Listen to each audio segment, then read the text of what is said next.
Après les quotidiens nationaux, la presse internationale, avec vous Géraldine. Et Géraldine, aujourd'hui, ce débat qui divise l'Autriche, que faire de la maison d'Hitler?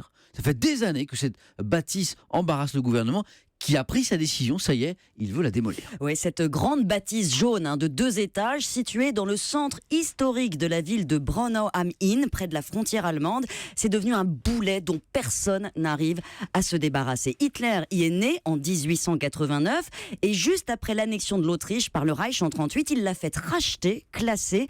En 1952, la famille qui la possédait à l'origine la récupère. Cette maison appartient donc aujourd'hui à la famille Pommer. Pour garder un œil dessus, l'État l'a loué, en a fait un centre pour handicapés, mais il y a 5 ans, les Pommer ont refusé les travaux nécessaires et depuis, la maison est vide, elle sert à rien. Et le problème, Samuel, c'est qu'elle attire les néo-nazis du monde entier. Ils viennent par bus entier dans la ville pour se prendre en photo devant la porte d'entrée. Les 17 000 habitants n'en peuvent plus, mais ne peuvent pas faire grand-chose car le site est classé, c'est dans le centre historique. Il a donc fallu faire une loi spéciale pour exproprier les propriétaires et raser le bâtiment, une loi qui doit être votée là dans quelques semaines. Donc ça y est, Géraldine, là, la démolition est actée. Ce serait trop simple, non. Figurez-vous qu'un groupe de 3000 habitants, des historiens, refusent la destruction parce qu'ils sont convaincus que les nazis continueront leur pèlerinage, donc ils veulent une autre solution. Et là, chacun y va de son idée. Le maire imagine un lieu éducatif, un collège, d'autres un centre de thérapie d'intégration pour les réfugiés, ce serait un pied de nez à la mémoire d'Hitler.